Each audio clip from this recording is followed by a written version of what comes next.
We'd like to welcome you, everyone, to the August the 8th Winston-Salem Forsyth County Utility Commission meeting.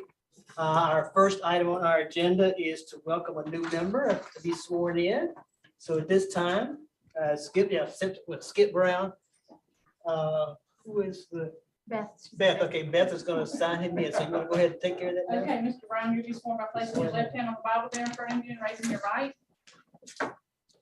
Simpson O. Brown Jr., do you solemnly swear that you will support and maintain the Constitution and laws of the United States and the Constitution and laws of North Carolina, not inconsistent therewith, and that you will faithfully discharge the duties of the office of Winston-Salem Forsyth County Utility Commission, so help you God?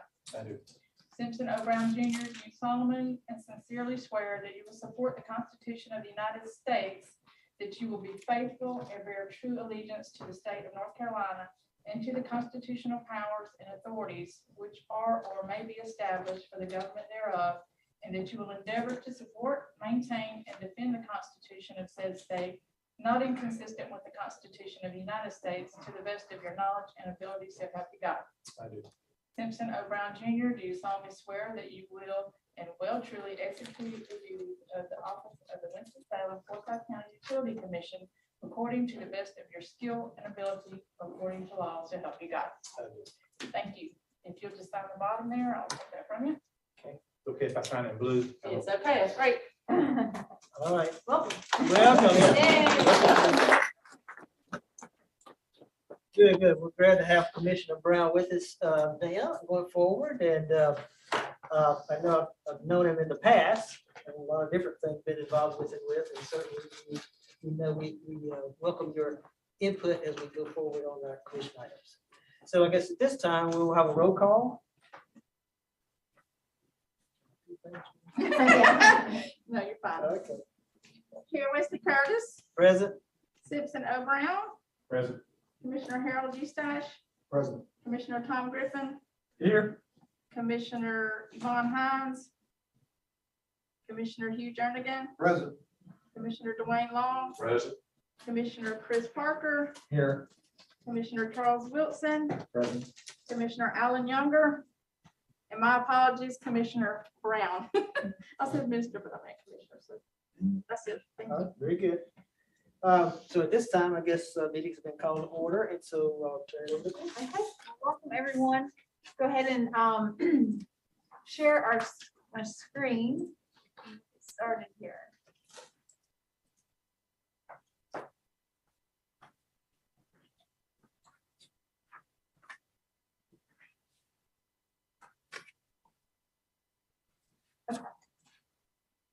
Okay, so normal welcome and announcements, treatment plan updates, field operation updates, solid waste, and then agenda items and our capital improvement program updates. And just as information, Shane Huffman, who was our capital projects engineer, she has left the city as of last Friday was her last day. So she's not with us, and we're having to fill her position. And so Mike Stover will be given that update in her place today. So, I'm sorry, Mr. Griffin. we do not have a guest speaker today, but and actually have a pretty low agenda, I guess, few agenda items, but I think we'll have some good discussion on a few of them. So announcement, 73 departmental vacancies. I think that's even before Shane's is counted, so probably 74. I'll mention again, just if you have any interest in location or topics for the upcoming year, to let me know. We are going to plan on having one of our meetings at Nelson Water Treatment Plant next spring, and that will probably be March or April is what I'm thinking. That's kind of my preliminary thoughts. I'm looking at Bill so he can make that happen. Is it possible that we can arrange to go out sometime before that just to see what's going on with construction? Sure. Just give me a call and we'll arrange a visit. Okay, you're saying it's separate from the meeting? Yeah, I mean, anybody would want to go. I mean, maybe what we'll do is I'll talk to Bill and we'll figure out when we're going to do it, and y'all can let everybody know. And if anybody else wants to go, that's fine.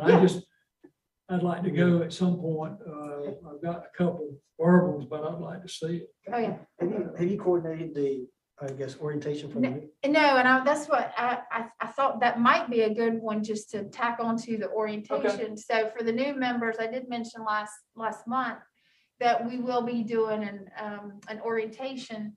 And so Nielsen can be one of those site visits. Nielsen, usually in the past, we did one water treatment plant, a wastewater plant, and then we'd go to Haynes landfill. So, we could make that work. And of course, if any of the commission members want to go to any of our facilities at any time, you're more than welcome. You just reach out to one of us, Jan, Mike, Bill, and myself, and we can arrange that anytime.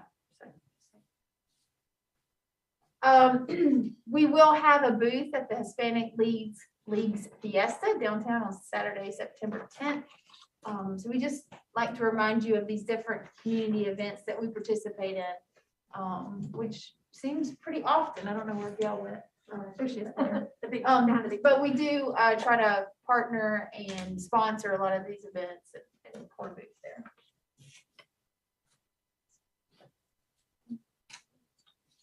Okay, so first up would be our treatment plant update. So I'll turn it over to Bill. Good afternoon, everybody. As you'll see, Scott has recovered for the month. It was down a little bit due to the low rainfall event or amounts in June. But it has recovered nicely. Up in the upper right, you can see E9.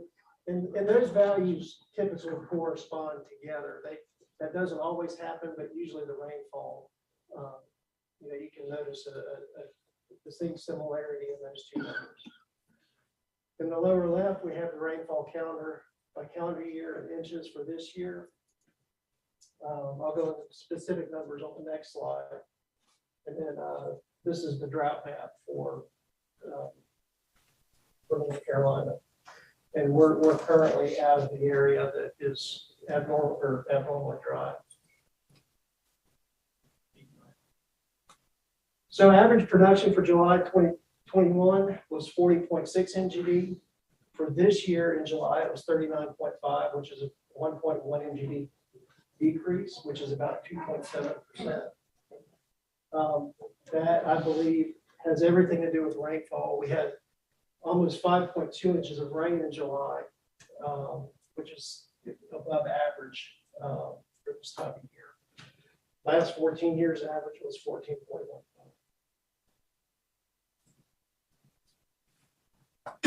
So this period, you'll notice compliant with the water treatment plants. We did have a max 0.3 NTU.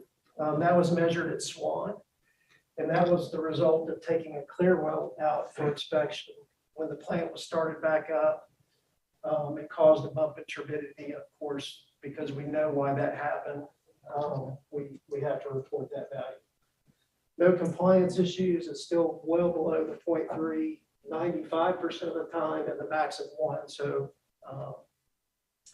just an item that I wanted to note, the average was still 0.05 NTU. POE chlorines were normal. Sorry to interrupt. Tell them explain to them a little bit what turbidity is, just so some may not. Simply is the measure of clarity of the water. The cloudier water is, the more you basically shine a light through it, and how much of that light gets refracted is the measure of turbidity. So it's basically just how clear the water is. So when it rains and you have more runoff, like when you look at the river and it's real, we call it turbid, like it's got sediment and stuff in it, muddy. Yeah, all those particles that are suspended will diffuse light, and it won't allow it to shine through. So you'll get a much higher value. And the number of water quality calls you got, the 44, is it the same people calling over and over and over again? No, it's generally different customers for different So reasons. it does vary. Yeah, and these numbers, for like lead and copper, those categories vary month to month. So compliance in the distribution system, you'll notice that we did have one positive total coliform last month. That happens occasionally. It's usually later summer, as the heat and the summer grinds on.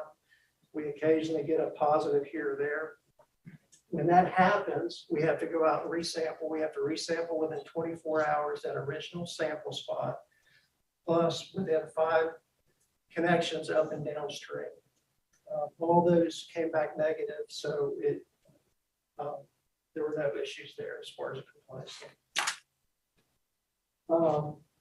And then inspections, we had 2 samples, 0 positives, and water quality parameter, we had 8, and that's wrapping up the final water quality parameters for a lead and copper sampling event this summer. When you think about the number of customers that we serve, you look at the, water quality calls that you get, it's just amazing. Such a good job. Obviously, we'd love for that to be 0, but it's just, it's just amazing. Right. Yeah, but we're fairly happy with those numbers. I think you're absolutely right. It speaks to overall maintenance of our system. Thank you, Bill. Good afternoon, everybody. Maintenance dashboard so far this fiscal year, pretty much the month of July, we've issued 4 conveyance permits, totaling $2.33 million. This next graph shows you the breakdown of water and sewer mileage with 1.5 miles of water mains and 1.2 miles of sewer mains. Our collection system update, we did get the report for the month of May. We got 5 notice deficiencies, which is the lowest tier of response from the state. 0 notice of violations and 0 intent to enforce letters. We haven't received a report for June, July, and obviously we're not through with August yet. SSO. Question, Mike. Yes, sir. Back on the notice of intent, what those 4 that are showing for April, for example, what are they gonna do? But, well, I have to go back and look at those 4 in particular, but basically the notice of intent is where the state says, you either have a high volume or a long response time. We intend to issue a civil penalty, so we have to respond to those letters. So we get those, we work with our field operations and Ms. Kevler over there, and we send the state a response justifying our actions. And if that is not appropriate to the state, they will follow up with a civil penalty, which we either can dispute or pay. Of course, that hasn't happened. No, it's happened actually very infrequently. If you Yes. look at the asterisks on the right side for the calendar year of 2022, there's only 2 months where we received a civil penalty. Did that answer your question, Mr. Griffin? Yeah, I'm just trying. So if you all recall from last month, we finished the year lowest year record as far as sanitary sewer overflow, 55. The previous 2 record years were the year before and the year before that at 74. So we beat the previous record by 19 total SSOs. Our goal this year is to beat that 55 goal again. And so far we're doing pretty well. We have a very small sample set for the month of July at 3. And this next graph will show you that breakdown. So 3 total SSOs, 2 were O&M related, fats, oils, and grease, roots, debris, direct correlation with cleaning. And 1 was classified as an other. It was a bypass pipe failure in one of our lift stations. So most of that is the fats, oil, and greases. Correct.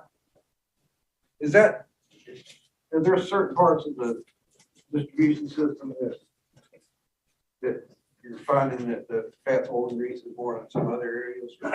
Usually more like around apartment complexes and Yeah. stuff like that. We find we do a lot of outreach around those type of locations. Normally, if somebody owns a property, they care a little bit more about the plumbing and their property. So we focus on outreach in apartment complexes and that type of facility. It was a trick question because he said distribution system.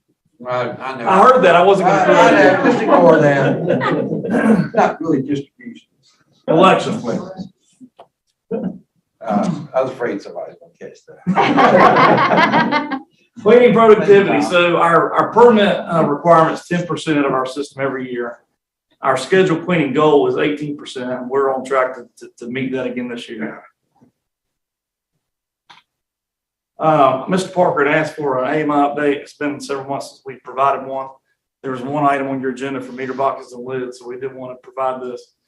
AMI, we're currently very, Mike, before you get started, since we got a couple of newer members, could you maybe tell them what that means? exactly. So currently we have 130,000-ish connections, water connections. We manually read every single one of those.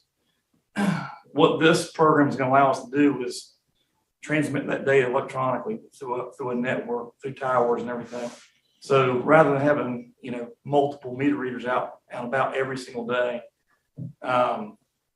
you'll have, on top of that, we read bi-monthly every 2 months.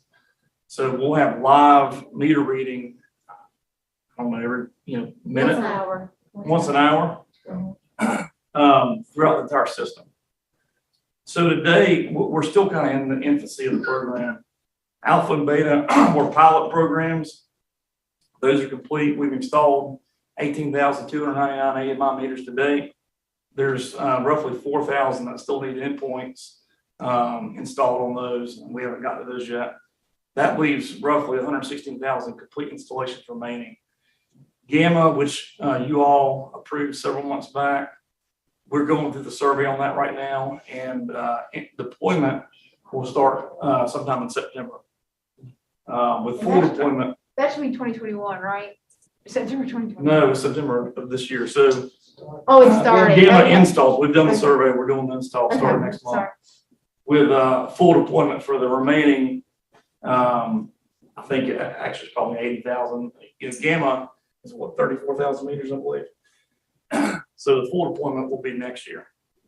And to give you an idea, this is a $50+ million project over multiple years. Correct. Branded as. Contractor water is center. Census, they're a leader in the industry, and HDR Engineering is our consultant. They're our program manager. How many total service ports? Roughly 130,000, a little more, 135. So here's a map, just, the county, and you can see the purple points. Those are complete installations. Blue are the ones that we've replaced the meter, but we haven't done the smart point yet, or the endpoint yet. And then you can see there's, some color codes on the right side. The kind of light green is what's been the cycles that have been completed. Gamma is, I guess that would be like light yellow, beige. And then the gray is what is remaining for full deployment. That'll just give you a kind of a magnitude of how big this program is. It touches every single customer we have. Sorry, when you talk about the endpoint, you talk about the little transmitter? Yeah, so you have the meter, then you have an endpoint that actually transmits Gotcha. the signal. And so if we installed a new or replacement meter within the past couple of years, we put in one that is capable of adding that endpoint.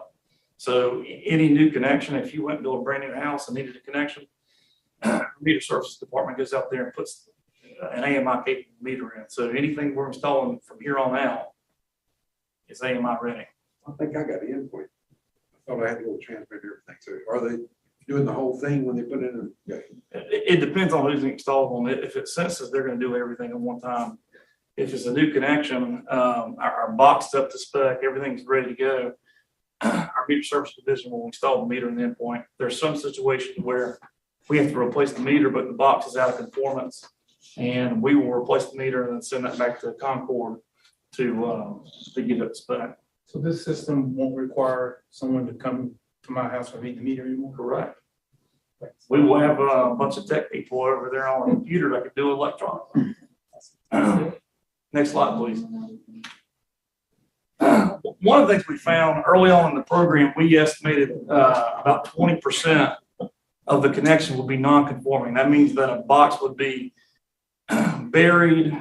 Maybe it doesn't meet our spec. Maybe it's too low, too high. And what we've noticed is that number was kind of low. We're experiencing about 40% non-conformance. Next slide, please. Here's just some milestones, like I mentioned earlier. The Gamma deployment starting next month. That's roughly 35,000 meters. Currently, we're getting, and I'll talk about this in a minute, we're only getting roughly 1,500 meters a month. So there's some supply chain issues. Between now and February, we'll get the network up and running. We have some software integrations. We want to make sure that Cayenne Tower billing software communicates with the census component. And then the big thing, full AMI deployment next summer. So sometime between January and June, we'll come asking you guys for a full award for full deployment. I believe we have one more slide for AMI. AMI challenge, like I mentioned, there's some supply chain issues. There's material shortages. One of your items is the meter boxes and lids item. You notice that they're only guaranteed prices for 6 months. 6 months. Having serious issues with every commodity that we need. The meters themselves, there's a chip shortage. We can't, which both the meter and endpoint have chips in them. We're only getting roughly 1,500 to 1,800 of those a month, and we have 116,000 left. Allison and I, we met with Census and HDR last Friday, and they're working on, getting that up to speed. It's not just impacting us; it's impacting every, AMI program, across the United States. I mentioned the meter box conformance. We were initially projected 20%. We're closer to 40%, so we're keeping an eye on that. A lot of that type of work doesn't get funded out of AMI. It gets funded out of distribution system improvements anyway. These are things that we would have done regardless if AMI happened or not. And the network installation is going a little slower than we wanted to. Alex has done a great job working with the county and different partners, getting lease agreements signed and executed. We're working through that, and we think that the network will be up and running come February. So, any questions in that regard? So ultimately, are we going to go to monthly billing when all of this is? Yes. So what would be the projected time frame? Because I imagine we're not going to just partially do it. I think we're going to wait till the very end when everybody is ready to go, rather than trying to do split billing. So it would be like towards the end, like closer to 2026. Is this going to give us the option for people to choose to have electronic billing? Yeah. Like downloadable PDFs, it'll be live data. It'll be a different interface with the expectation that it will roll into the new payment system that the city is currently trying to implement. Yeah, so there's two different, two big changes that are coming with AMI is we are going to bill monthly versus bi-monthly. We're also going to start billing in gallons versus cubic feet. The norm, which I think Mr. Griffin is doing that because he knows how big of a change that's going to be on our end. But people tend to associate more when they think through gallons versus cubic feet. I mean, you can relate to that more. So those would be two changes. We will have a water smart portal, which people will be able to go on and check their usage. If you're away, say you have another house that you live at 6 months out of the year and you want to check in, not only should you be getting an alert if you had a leak while you were gone, because you should sign in and give us your email address or a phone number or anything like that. But you can also go in and check it yourself, look at your usage. And then for the payment solution, it's a separate project, but that's also going on where Ricky will be working with finance and IS. There's an electronic payment solution called Paymantis that we're also trying to implement because if any of you have tried to pay your bill online, it's very outdated and antiquated. So we are in the process of having a new payment solution. So we don't have to pay till that's worked out? No. For the record, that is not true. So we still have options to pay. That's right. It's not as our online option right now is just not as user friendly as what we should have with today's technology.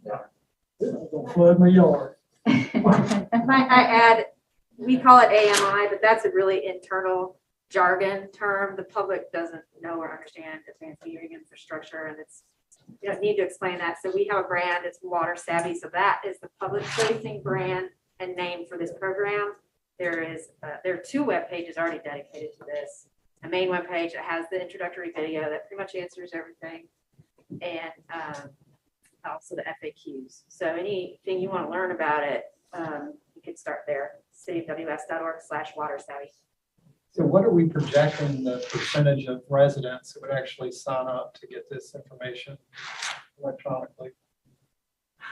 Trying to remember, we did some consulting with Duke and other utilities who've gone through this smart metering process and adding the online customer portal, which is WaterSmart is the brand, the company that we're working with on that. And there's really varying levels across the board. And I don't remember this precise data, but we do have that. Well, I mean, is it going to be high enough to where if, and I'm asking Gail this, since she's our PR person, that if we were to have some type of water outage or something confined to a certain area, that we would be able to send notifications out via text or? That would definitely be, the portal has alert notification capability, which, as you know, is only as effective as the number of people who are subscribed to it, but that's true of every single method of communication we have. So we hit it all. We can't rely on just one. So we share the same emergency sort of message on all of our platforms. Try to reach as many people as possible. I add on to that. Yeah. There will also be an internal portion of WaterSmart so that our customer service group can use the internal map that'll be part of that to look for customers that'll be affected, and they can reach out using whatever information they have in Cayenne or whatever to notify people as well if they need it. If it's people that haven't, even if it's people that haven't signed up for WaterSmart, they could still come and notify.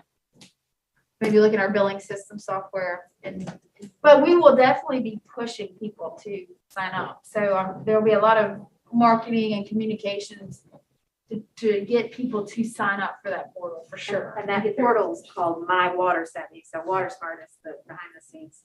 There's so many contractors involved with this. Yeah. It's a lot. So what about like an apartment community? Would they be on a master meter or?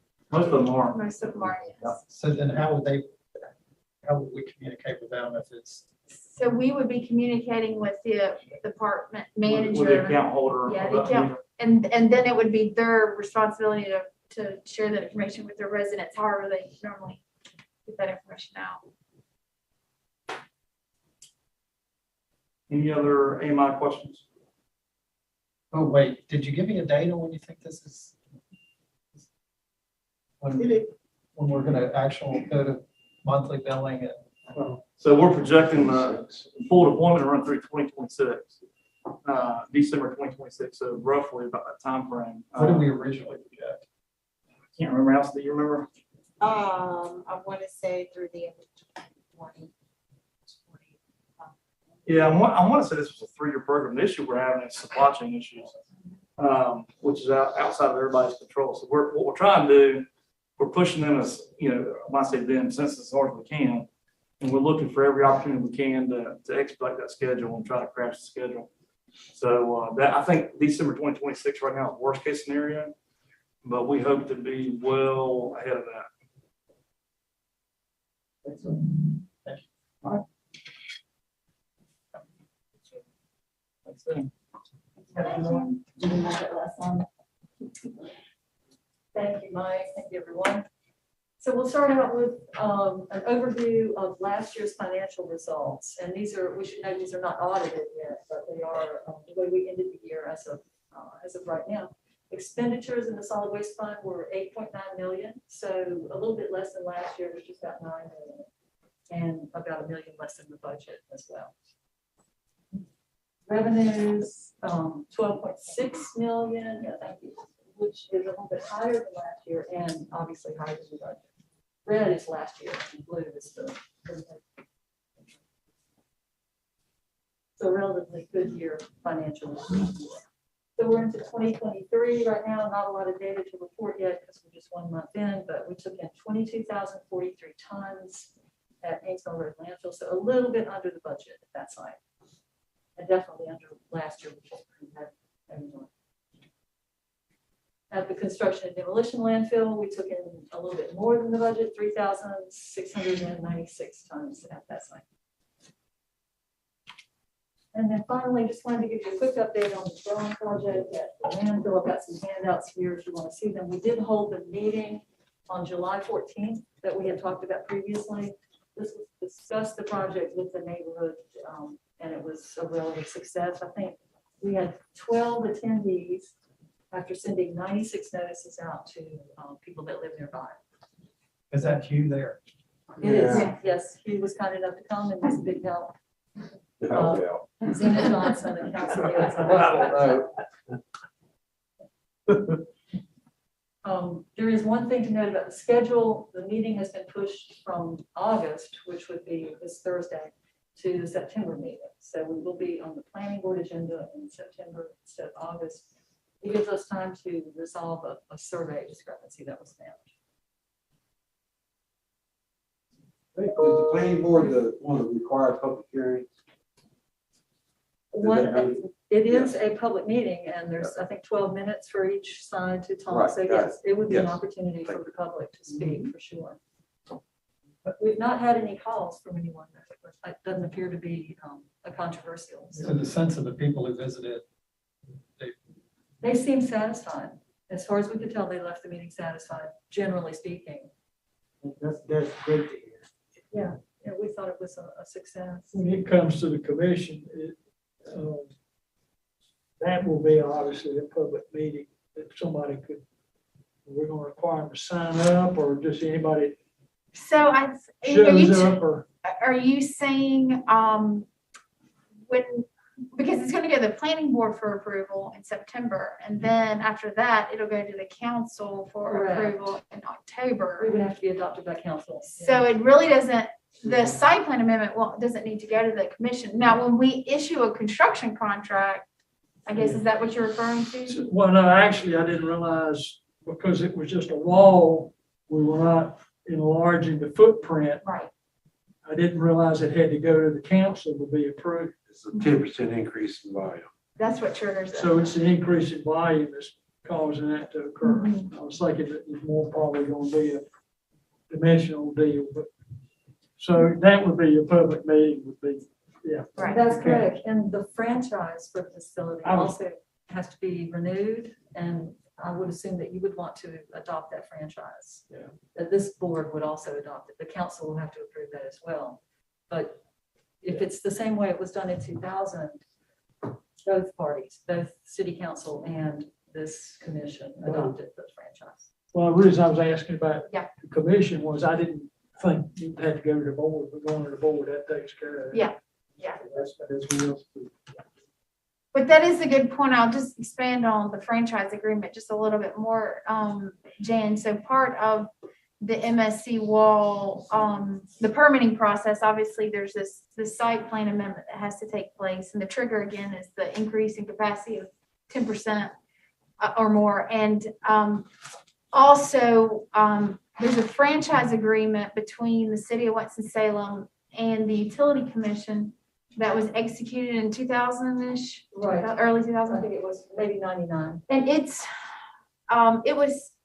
really talks about the specifics of, the the operations of the landfill, the life expectancy of the landfill, and some of the other details. And so that has to be updated. It was set to expire pretty soon anyway. In 2030. In 2030. So, but one of the requirements that the state is looking for is that we get that franchise agreement extended. Since the life of our landfill is extended, they're asking for us to extend that. So we will be bringing that to both the utility commission for approval and the city council. But maybe it'd be helpful, Jan, for Harold and Skip, to tell them what we're talking about with this wall deal, in terms of, instead of going outward in the landfill, we're going up in the landfill. Yeah, that's exactly right.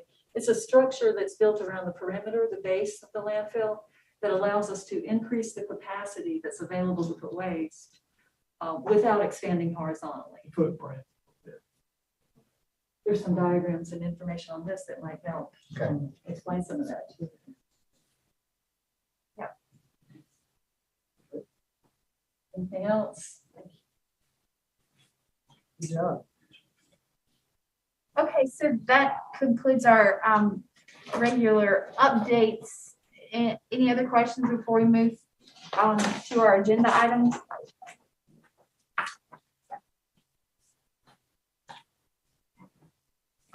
So agenda item number 1 is the meeting minutes from our July 11th meeting. All right, agenda item number 2 is consideration of a resolution authorizing execution of various agreements regarding proposed water and sanitary sewer improvements to be installed in various developments. There is 8 total projects totaling $1,084,500 for water, $1,721,860 for sewer. Any questions on that item? And I'm sorry to interrupt. Since we have a little bit more time, I want to give a little bit more detail for our new commission member. So this is where developers go, they're extending water sewer service out in the county and for a subdivision or whatever their development is. And then they convey that infrastructure to us for ownership and maintenance. And so this is approving the agreement with those developers that we're taking on that infrastructure. So that's not something we pay. Right. They give it to us. It's a great asset. It's a good asset. And of course, they're not in the business of wanting to maintain that infrastructure. So it's to their benefit. Probably money that Skip has loaned to somebody. I have, yes. It works out. All right, item 4 is consideration of a resolution awarding a contract for water meter boxes and lids. I mentioned this a little earlier about AMI. Bids were received July 14th, 2022 for a contract to purchase meter boxes and lids to upgrade existing infrastructure to city Winston-Salem standards during the advanced metering infrastructure project. Ward Main was the low bid. They're out of Greensboro, North Carolina. I think they're the incumbent at $649,511. It's recommended that a contract be awarded to Ward Main LP, low bidder, meeting specifications and estimated amount of $649,511. Terms of the bid require that prices remain firm for a period of 6 months. They could not guarantee prices longer than that. So after that 6-month period, we'll evaluate current climate and probably rebid this contract. So how many water meters and lids does that buy?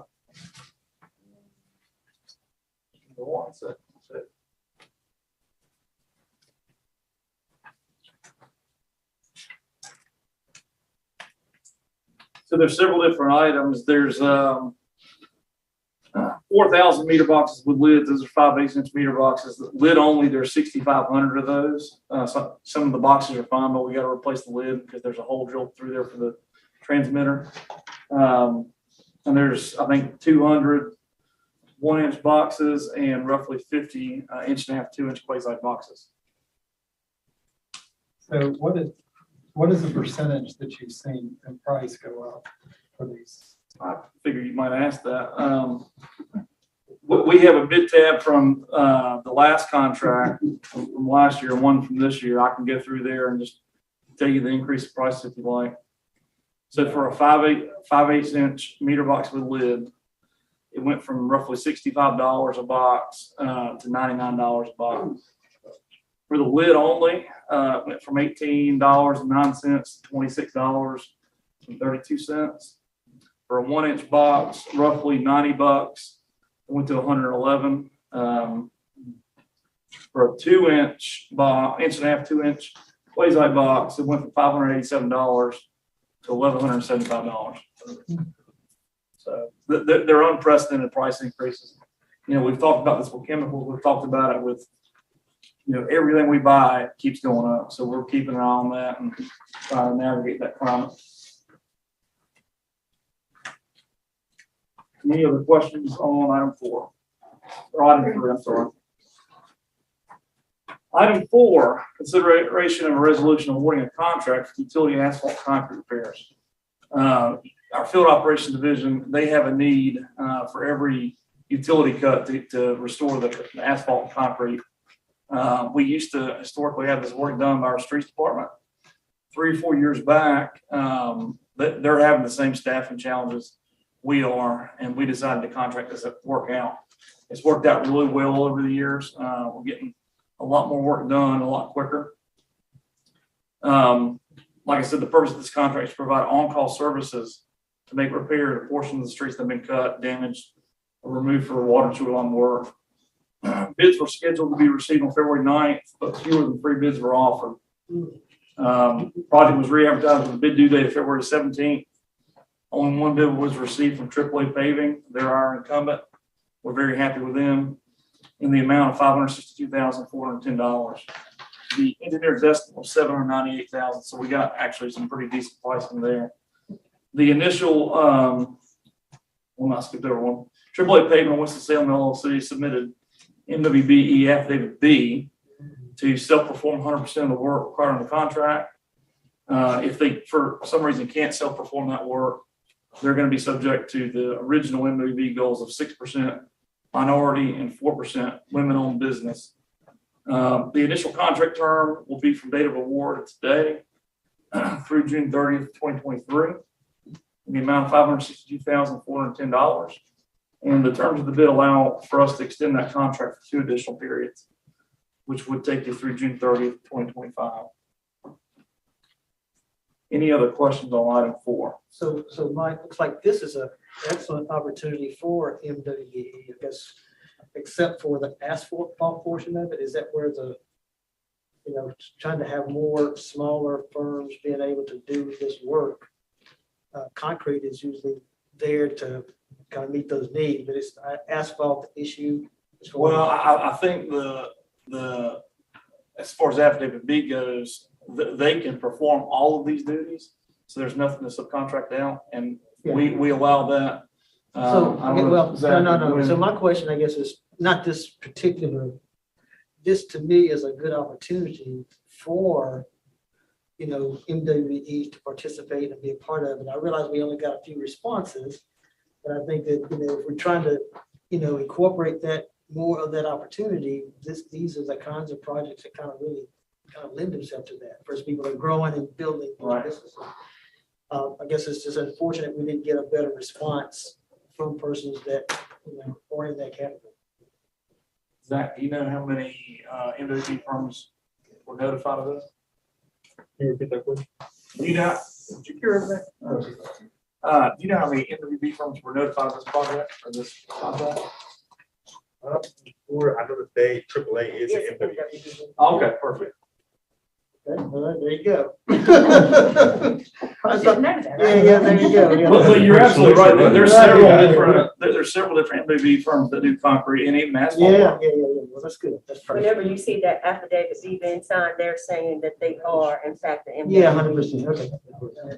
Okay. That's right. Yeah. My fault. Yeah, we missed that one. Yeah. Good feedback. I had a question on the resolution where it lists the total possible award. I'm not sure that's quite right. I think the 1.687 million assumes a flat price for 36 months instead of 34. It should be 4.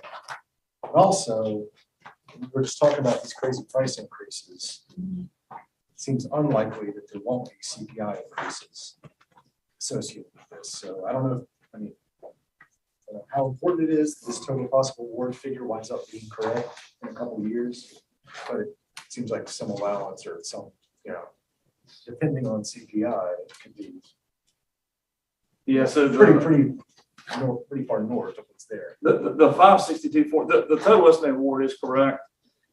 Since the first term is 10 months, right? We we have a backlog of work that we haven't been able to do in July.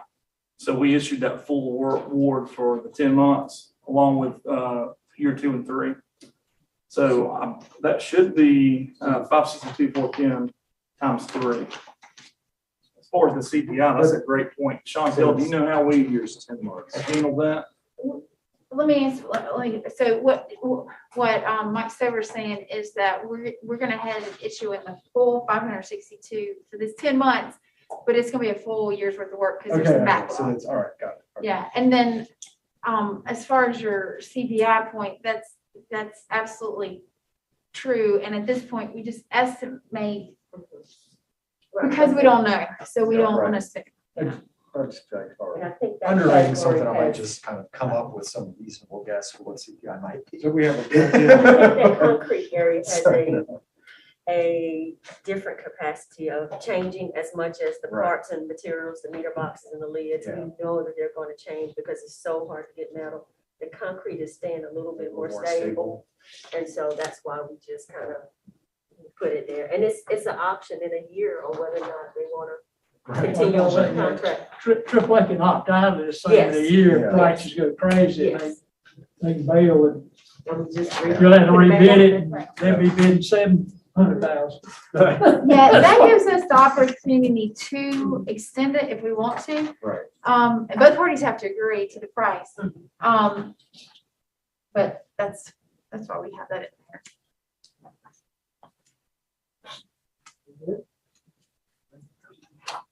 Okay, item number 5 is consideration of a resolution authorizing the execution of an engineering agreement with Black and Beach International for algae control evaluation at the PW Swan and R.A. Thomas water treatment plants.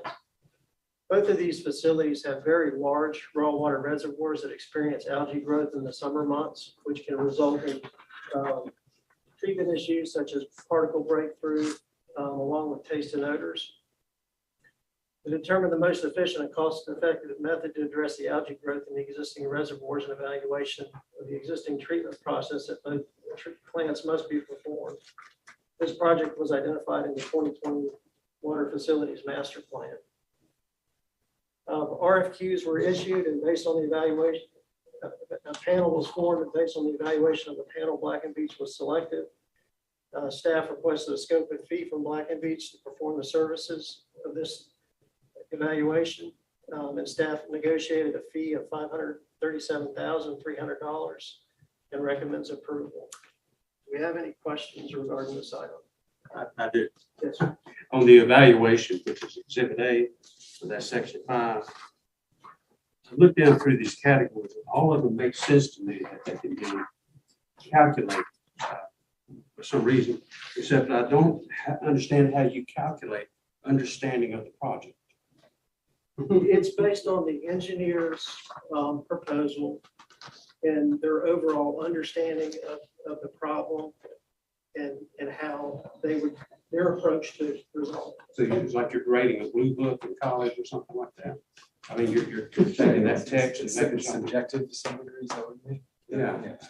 It seems like that area would have a lot of liberties associated with it for scoring. It has some, but there are instances where there is a basic misunderstanding or lack of understanding of what we're actually asking. Okay, so it's in the bid package somewhere. Yeah.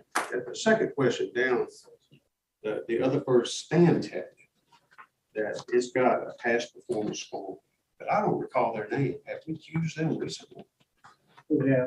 Yeah. We used them for the old Salem project, and we've used them for a couple other utilities projects over the years. Okay. I just didn't recognize it. And there's some, as far as past performance, we don't have experience with them. We don't just give them a 0. We reach out to the references and check the references. So if we don't have personal experience, we use experience from other utilities. So. Are you finished with your question? Yes, I am.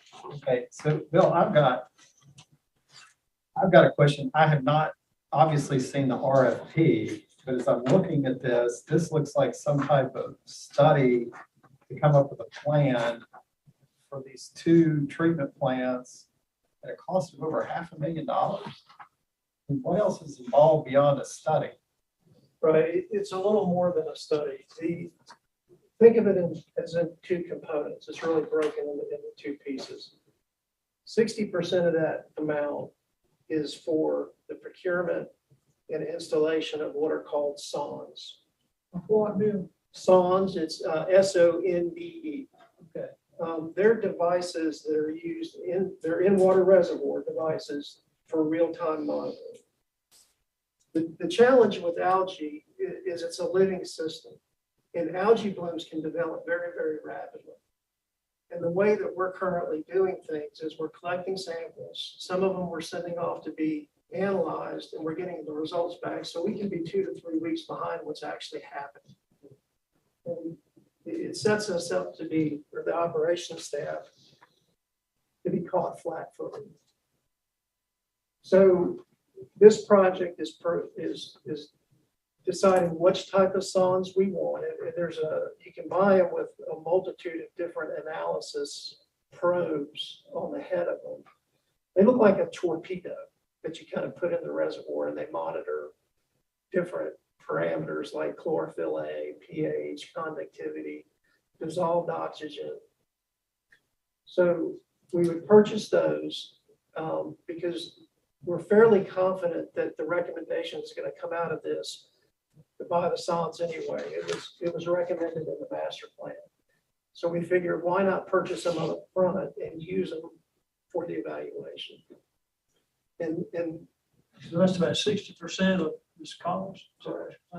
yeah, and that has to do with the procurement, developing the specs for the sondes, installation, which is all the engineering associated with it, and mounted in the reservoir. And because we don't know if it's a fixed mount to a structure or floating in the reservoir, there's costs associated with that.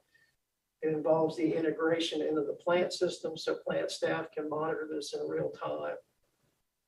And then from that information, it's a monitoring period involved where we develop the triggers that our staff can use to make decisions about treatment when they start various treatments and likewise.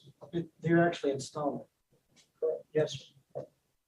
So since on this chart, I didn't see anything about price. It's one of the factors when we selected Black and Beach. And it sounds like, I don't know what percentage of this bid is actually that device versus all the expertise in order to select and install it.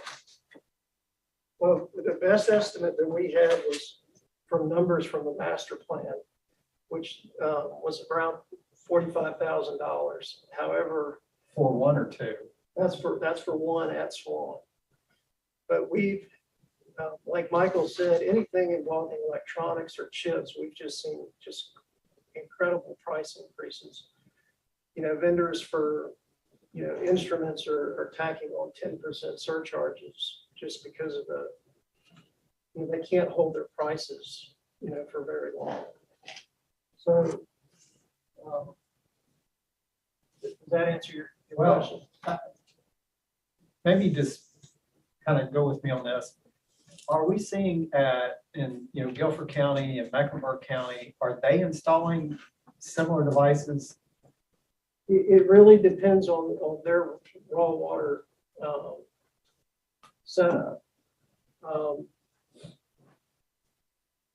don't know that if Charlotte has algae issues like we did. We routinely see and detect taste and odor causing compounds, and our best efforts are to manage it. And when you're dealing with algae, there is no silver bullet. You have to have a toolkit in order to deal with them, because there are hundreds of different types of algae that can cause a multitude of different types of problems. So when you're making this estimate for 537,300, are you telling me that there are some different types of devices that we might purchase? Yeah, there's different manufacturers of sondes, and they have different capabilities.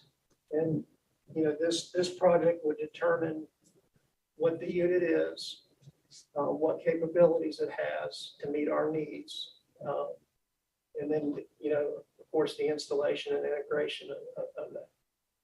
So why would we not want to have a tier bid where we come in and we do the assessment, we figure out what it is that we need, there's a bid for that, and then when we figure out what we need, we have a second bid, because then we actually know exactly what we need and what the potential cost to install that. Are you saying they're close enough that it doesn't matter? No, I'm saying that the timeline for this And when you structure it that way, I think you add multiple layers of process. Here, what Black and Beach has done is they've hired CITI as a sub-consultant, to purchase that song. And then that way, we do all this as one consolidated project. So we're not buying, Black and Beach is buying.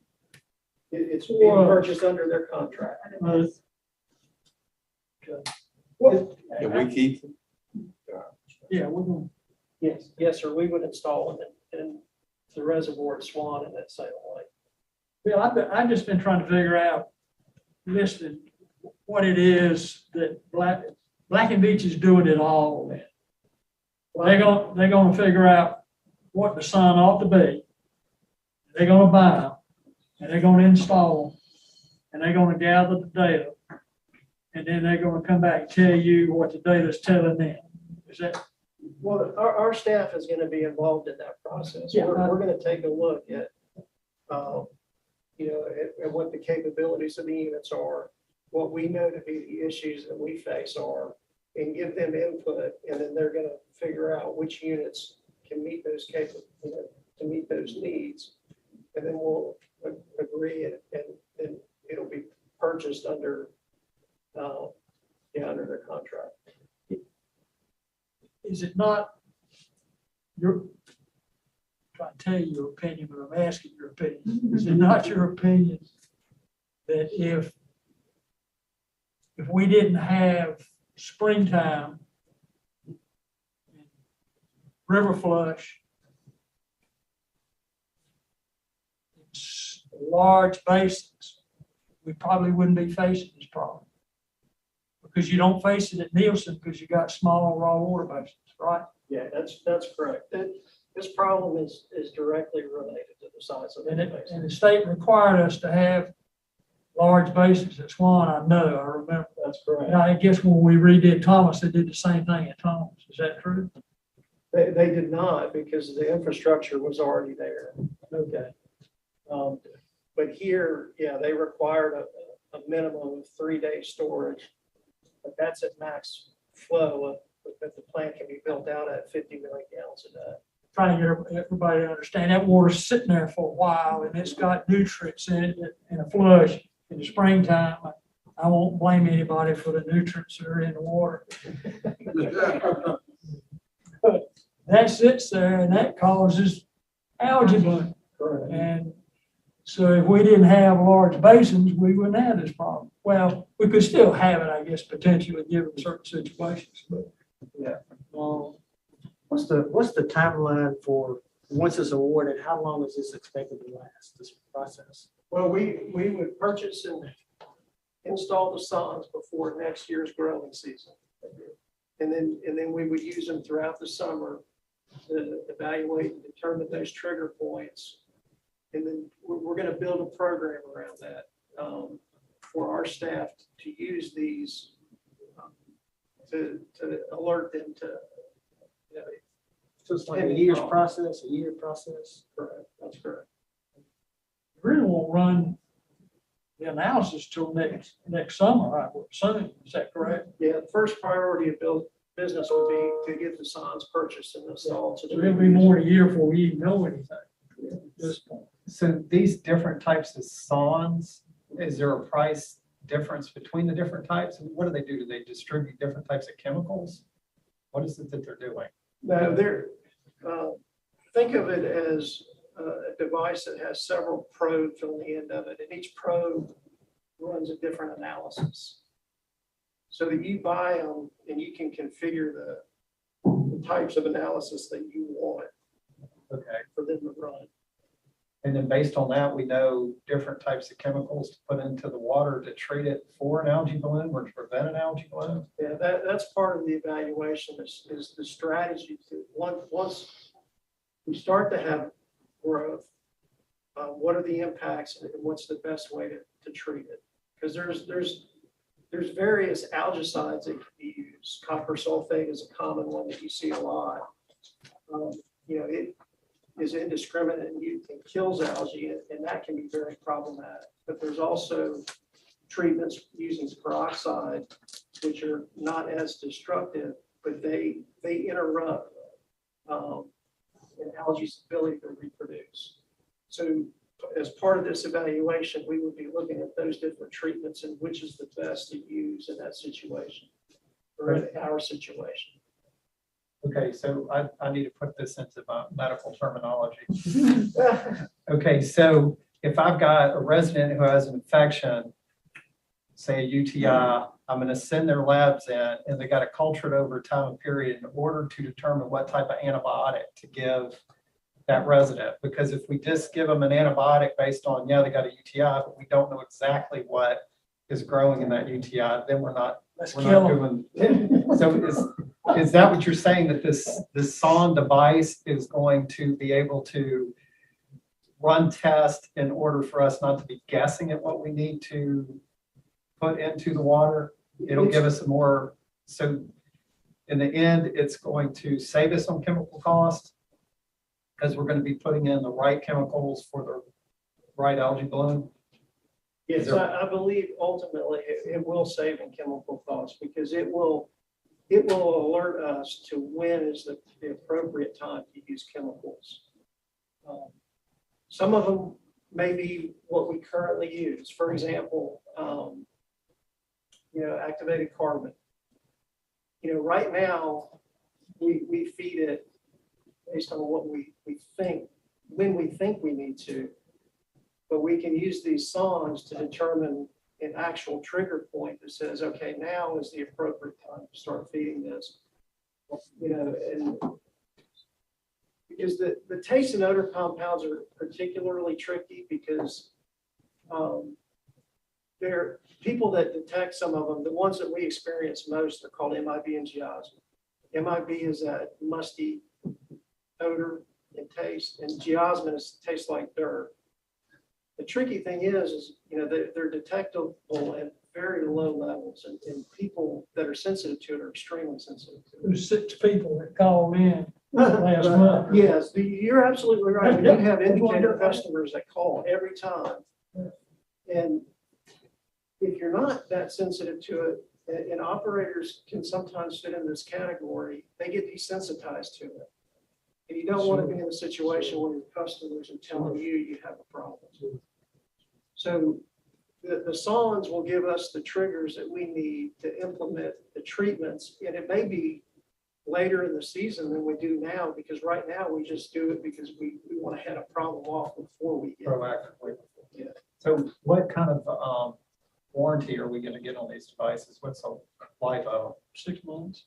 Yeah, 6 months or a year. I mean, it's typical, whatever the manufacturer recommends, but from that point on, that'll be a maintenance. I mean, do we have a life for them? Expected life? I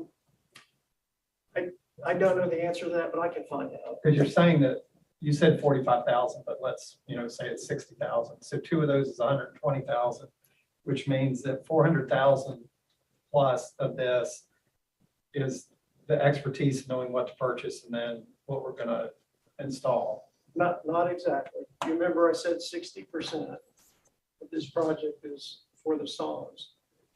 The other 40% is to do a filter polymer evaluation because I believe that's going to be the most cost-effective way to treat the breakthrough that we experience.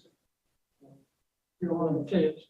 Right. We were originally going to look at a full filter evaluation, which is much more costly, and that's evaluating the actual filter media. But I believe this problem can be solved another way, and it will be much cheaper in the long run. Filter me, you'd be taking everything out of the plant and replacing it with the final analysis, which would be very expensive. So maybe this is a good opportunity for some sort of presentation down the road about the process and what it involves. And yeah, I mean, I think it's a good discussion, I'm just saying, but I think it's because you're using a lot of terms that, I don't know what some of those terms are. I guess going through it. So, and we don't have another hour to kind of go through that what that means, but I think it would be good to maybe have a conversation to present and talk about the process and the length of it, how they're actually implementing it, and maybe see some of these programs. Okay. So that's something that maybe in the future we can have a bigger discussion on. Very, very good conversation. Yeah, from that, and just, I would say as part of that, if I'd have had the RFP or whatever, instead of this, I probably would have had a lot less questions. So I don't know if there's a way to give a little bit more detail, because when I read this, I was like, that's just a study. So I don't know. I mean, I'm not Hugh. I don't have all that stuff in my head with all these different chemicals and everything. Well, I appreciate the questions and the discussion. Are we good to move to item 6? Thank you. Item 6 is a consideration of a resolution awarding a purchase order to Avivo USA LLC for a new digester mixture at the Archie Ellis wastewater treatment plant. So the Archie Ellis wastewater treatment plant has 6 digesters whose primary purpose is to break down solid waste. Each digester has 4 mixers who are manufactured by Avivo and distributed by EW2. And they keep the sludge consistent within the digesters. One of these mixers has failed due to its age. All of these are originally installed when the digesters first went in. So staff has obtained a quote to repair the failed mixer for $100,000, and Avivo has provided a quote for a new mixer for $125,200. Staff has also done the due diligence, and they obtained a second quote for a replacement mixer from West Tech at a price of $140,000. The West Tech mixer will require additional cost because it would require us to also modify the piping to which these mixers are installed. So there would be an additional cost above that $140,000. So since the repair cost is approximately 80% of the replacement cost, staff recommends purchasing a new mixer from Avivo in the amount of $125,200. Environmental 2 or EW2 Environmental was approved as a sole source vendor on May 9, 2022. However, the mixture is above the approved amount of $75,000, which would require approval for this specific item. And EW2 has requested the purchase order be issued directly to the manufacturer of Avivo. Do you have any questions on item number 6? Yeah, what is the benchmark? You said since the repair cost is probably 80% of the replacement cost, what is our typical benchmark on repair versus replace? It depends on the item, but we typically, once it starts getting above 50 to 60%, we start looking at which is the best way to go. And here's a picture of these the digesters. The mixers are in those pipes. One of them on the left is 1-3. That mixer extends all the way down that pipe and pushes the sludge, basically mixes it in that digester. There's 4 of them on each one. So if these were all installed at the same time, how are the other 23 going?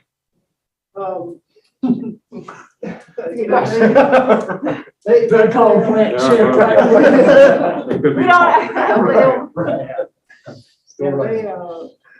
At this point, it's a matter of maintenance, and they do break down occasionally. The good thing is there's 4 in each one, so if one fails, our backs are not against the wall. We have some time to do that. Is this the first one that need to be replaced or repaired of the 24? No, sir, there several over the years. Several. And were the others rebuilt or replaced with new? It really depended on the extent of the damage. Some of each? Yes. Okay.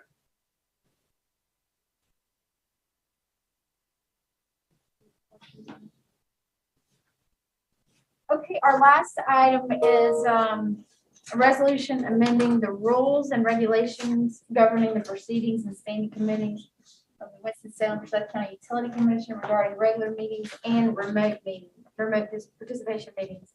So we have been able to operate under the state of emergency and have our virtual meetings.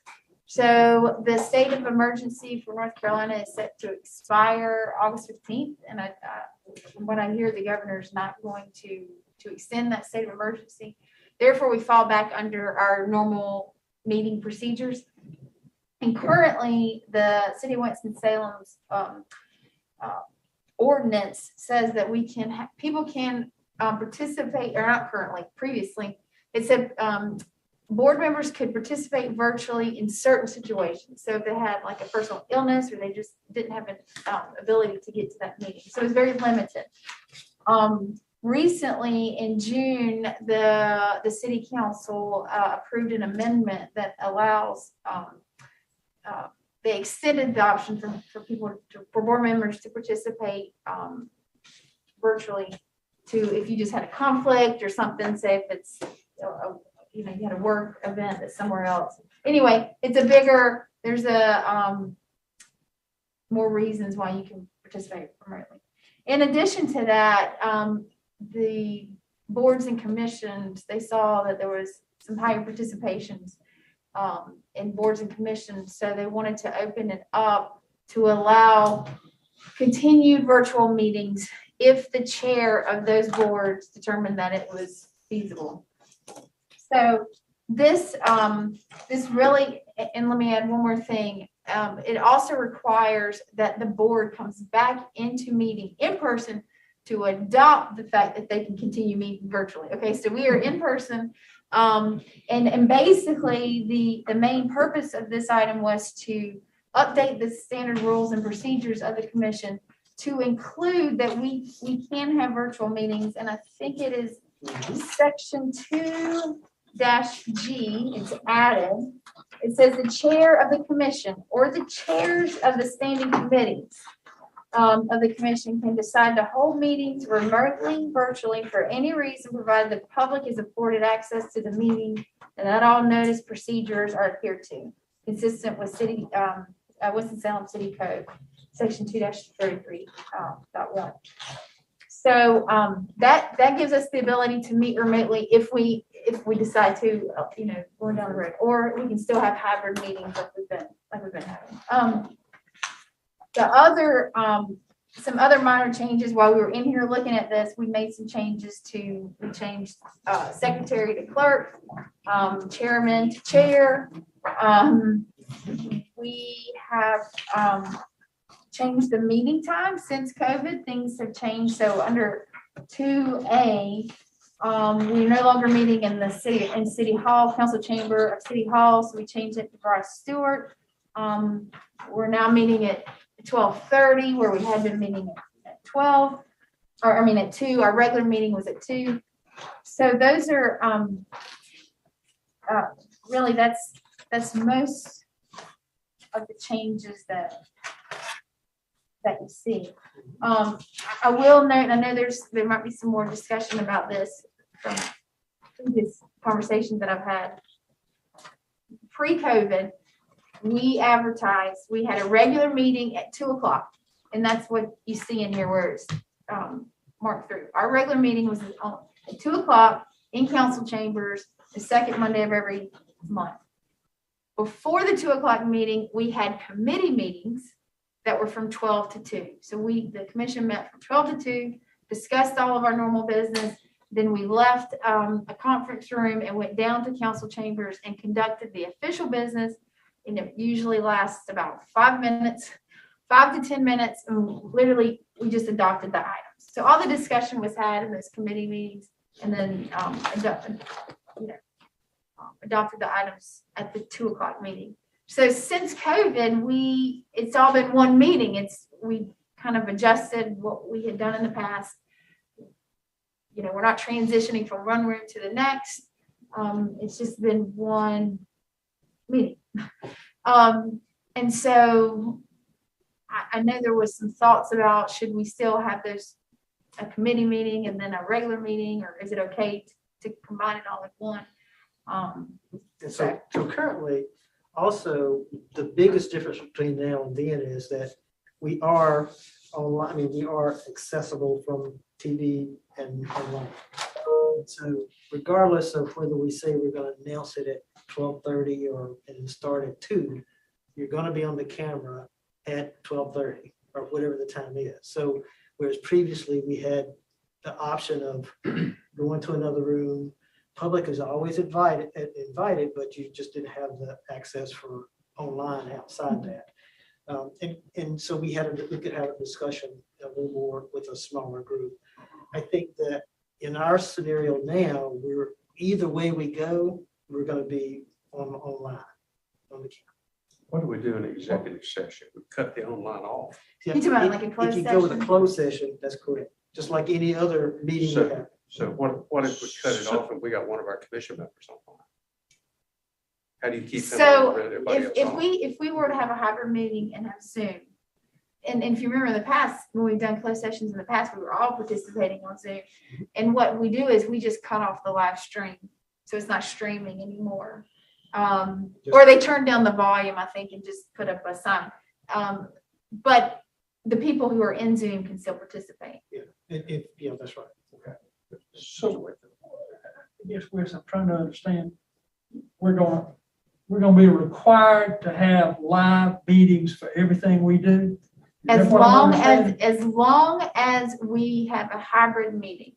So if we continue with hybrid meetings, we will be required to live stream it. I'm looking at, but that's the understanding that I have. So as long as one person is participating remotely, we'll be required to live stream it. So but if we get back in totally in person, then we will not have to. I thought you said a while ago that there were exceptions if somebody was sick or something, that they could do a remote for that individual. Right. Is it not possible that if we've got a commission member who is out sick for an extended period and wants to participate, that we can set up something for that individual to be able to live stream, having committee meetings where that individual can participate in that and the meeting, go back into a formal meetings scenario, and the public is invited to come in at that scenario. Is that not So I think, so yes, feasible? so yes, but as long as somebody joins virtually, So we have to live stream So it. she's saying it's not. So if that sick person was online, it'd have to be everybody, you and me. The thing, and I'm the one that brought all this up, I'm sorry. Well, no, we all- Can you retract it? Okay. Well, here's the thing, are we live stream right now? Yes. Y'all cut your hearing off. It's always been interesting to me that when we discuss stuff like we did today, that it was in a committee setting where everybody that was interested from the commission could be there and participate in it. And we would go around and around and around till we all agreed on what was going to happen. And then you would go into the formal meeting, and if the public was there and they had questions about it, they were addressed at the meeting. And everybody, participated as need be. And then the commission would vote on whatever that item was and move on. And here, everything you say and do is going to be on that machine, going out on the airwaves to everybody out there. And so to me, it sort of inhibits us being able to have a frank discussion amongst ourselves about, and if we get into budget scenario, we're going to talk about the budget with those people. Well, I mean, and so, and we did this year, we had our finance committee meetings and they were all live stream and we did, we're in a different world. It is different than it was. Well, and Tom, I'll say for myself, my biggest thought of that, because I'm with you on that, but my viewpoint is, just to save the public of having to sit in on something that they may not want to sit in on as we're debating things going back and forth. So that there was a specific time that they could just come and be a part of it and not have to sit through something where we're debating, but so it's really for their benefit. Yeah. For their benefit. We're going to have a meeting, and if the public wants to be involved in that item, they're gonna be sitting right over here, right behind you, in this room.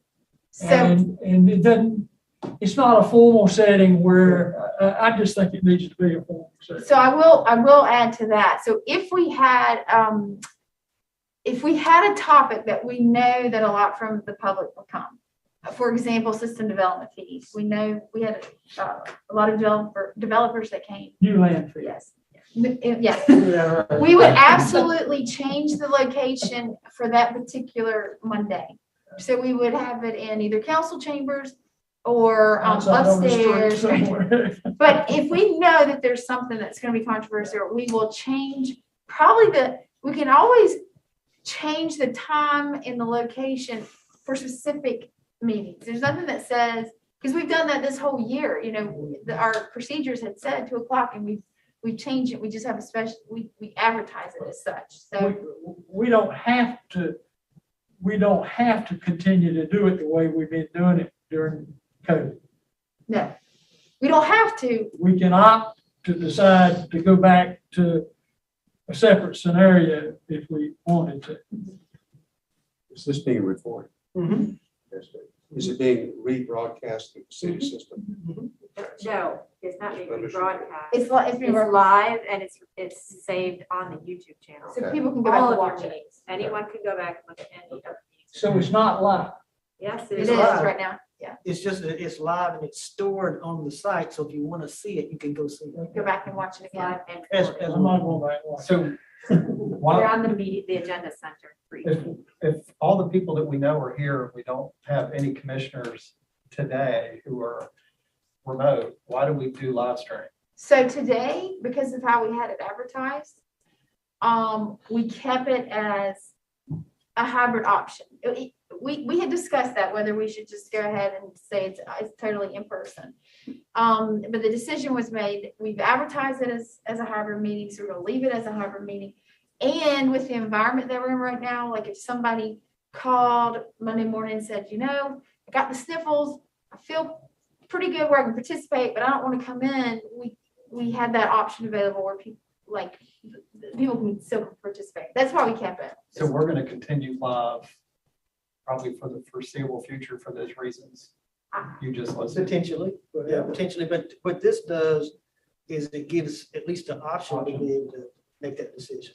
It could be on a month by month basis. Right. And Mr. Younger has had to participate virtually, and I think he will continue to have to participate virtually. He had a conflict today where he couldn't do virtual. That's why he's not with us. But I don't know that his situation is going to change anytime soon to where he's not going to be in person. Okay, I've got this is a legal question. I'm not seeing Marilyn Yeah, in she's- here, but I'm gonna shoot this out.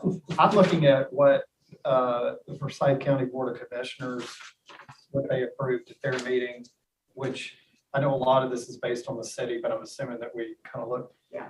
It says under B, which is for members of boards, committees, and commissions appointed by the Forsyth County Board of Commissioners, which we would be, it says under B3 for quasi judicial hearings and public hearings. Do we ever do anything quasi judicial? What is? We do have public hearings. Yeah, but we do. But I don't think we've done anything quasi.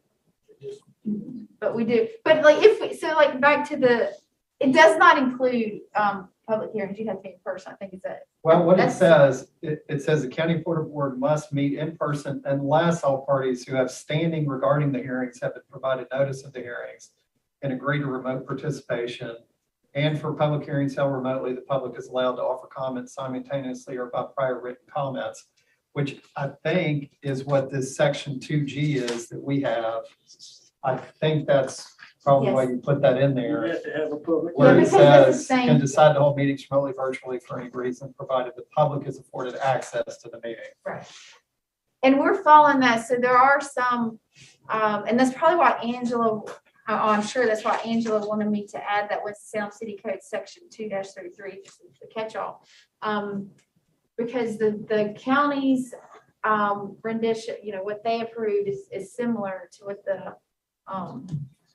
what the city approved. From that. It does look like, though, there are some caveats for members who are doing it remotely, whether they can vote on something, depending upon some caveats in here. Anyway, I think Alan's situation is continuing. I have not heard that it's going to change. Well, we asked him about that. He said he didn't see any changes in it. so only if it's a quasi judicial hearing can the person who's remote not vote. So I guess we need to figure out. Okay. And we don't have any of that. No, and that's one of the, like, if we were to have a situation, I think we're required to have public hearings for any water sewer assessment project. We hadn't had one of those in years. But if we did, we would again adjust that meeting to that particular situation, and we would hold it upstairs, and we would do it differently than we are for our normal, I mean, our typical meeting. Yeah, so I think, if we think about it, we've got one member that's going to be away from us. We're kind of to the point of where we're going to need to do this through online access. Until that changes, then I don't think until that changes, we're kind of stuck with that scenario. And that scenario being, so we can still, if we wanted to, we could still announce that the committee meetings are at 12:30, and we'll start the regular meeting at 2:00. But we're going to have online at 12:30 as well as at 2:00. And we couldn't actually, if we finished our agenda sooner, we couldn't start that agenda approval until 2:00. So this, I think, given where we are, and then, this new world that we're working in, and we're online anyway, we've got a person that's online that's a member of the committee, and people may be sick and still want to be online, we can still make that work. We felt like this gives us the flexibility for now to be able to do that. And so if we start at 12:30, we work through the agenda. If we finish early, we finish early. We finish at 1, we're done, or whatever. So Wesley, are you the one that has the discretion? Let's say we determine at some point in the future, at some point in the future that we are not going to have a hybrid meeting. And then you get a commissioner who says, oh, I can't come, I want a hybrid meeting. Is the discretion then up to the chairman based on some type of notice, whether we do hybrid, if we've been planning on just doing it in person? Is it in here that gives that authority to the chair? Yeah, that's how it's written. So the chair of the commission or the chairs of the standing committees would make that decision for their particular meeting. And I guess my view of this going forward is, if we all feel comfortable that, we are going to be, for the most part, meeting in person, then we would have that as a standing advertisement that we would just meet in person and be done with it. I think right now, because we're still kind of in this mix of things about, especially with Alan, it's just kind of trying to keep him involved in it. This was just sort of the best way to go. My preference is to meet in person. If you had to set the meeting in person, though, 2 days before, how would you serve notice to everyone that now is happening? So there are public meeting notice requirements. And so if you give a 48-hour notice, you can change the meeting time and location. There's a certain process that we have to go through to advertise that, but we can change. So this is not totally means this is the end all be all. Excuse me. We can adjust as we need to. This is just kind of our standard. Yeah. So what I would do is, if we're past this COVID, we're past all this we're going through, and we all made a decision that we would meet in person. If somebody got sick, I wouldn't all of a sudden call a meeting and say, oh, we need to do it online. It'd be just like we've done it in the past. They just don't show. Okay. Yeah. So any more questions regarding this issue or item? So what I would like to do, I think this is the last item on the, so what I would like to do is, again, get into this thing with a consent agenda, unless there's some objection and somebody would like to pull any item on this off to move separately. Well, Bill has done such a good job of describing item 5 to me. And he's not done yet, so. Are there any other items that you'd rather vote on separately? If not, I would move approval for items 1 through 7. Amen. All right, we got approval in a second. Roll call. Okay, Commissioner Simpson Brown. Aye. Commissioner Harold Eustache. Yes. Commissioner Tom Griffin. Yes. Commissioner Hugh Jernigan. Yes. Commissioner Dwayne Long. Yes. Commissioner Chris Parker. Agreed. Commissioner Charles Wilson. Yes. Very good. This unanimous approval. So we'll move forward with that. The next item on our agenda, I guess, is Well, that's what I was gonna ask you. I know in the meeting details, we said we would wrap up at 2, so we can do the CIP update or we can adjourn. It's up to the are there commission. any commissioner opposed to hearing the CIP, or would you need to go? I'm getting called Superior Court. Okay, all right, okay. I have to. Okay, well, that's fine. If you need to leave, what about the other commissioners? CIP? I'm okay. Okay, fine, well, that's fine, Harold. It's fine, we understand. The judge's call. Yeah, the judge is gone. Thank Good luck, you. I know you all are probably tired of hearing me talk anyway, so I'll make it quick. A couple years since I did the CIP update. Mr. Griffin, you were asking about the Nielsen project. So here's the Nielsen project.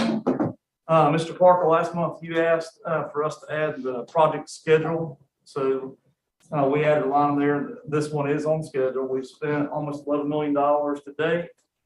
Used 24% of contract time. Currently, EQ basin and clarifier walls are being poured. We've demoed the chemical building, and Nielsen 3 and 4, which is half of the capacity of the plant, 24 million gallons per day, is out of service. We've got a couple pictures to show you on the next slide. Picture on the left is Nielsen 3 and 4. You can see up here,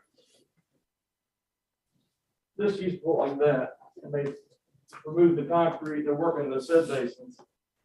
And the picture on the right is a residuals clarifier that they're forming up. You can see the rebar and the concrete forms. They've already got the base slab poured. So progress is very good so far. And we will definitely schedule a site visit for you all. Chemical building? There's your. No, that's which picture are you talking about? Oh, it's taken from the north looking south. Okay. Yeah. The chemical building would be up closer to the middle. I couldn't figure it out. They added a gravel road there for the crane. I got you.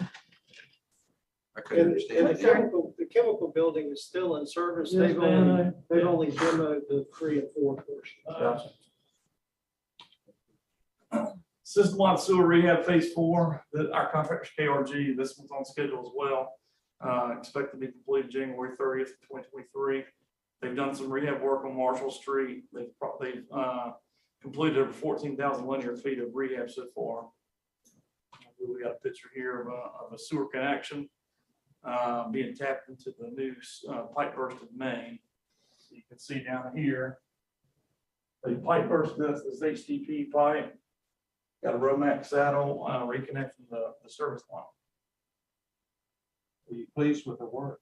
Very pleased. They've done great work. They're also doing the Kernsville SSES project. So this one's also on schedule. Expected completion date April of 2023. We have worked through package A. They're working on package B. They've done approximately 2,700 linear feet of pipe. And this next slide, you can see progress map.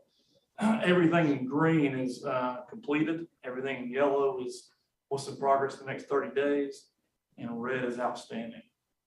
And that black bolded line is the perimeter of the Kernsville project. And That's it. Any questions?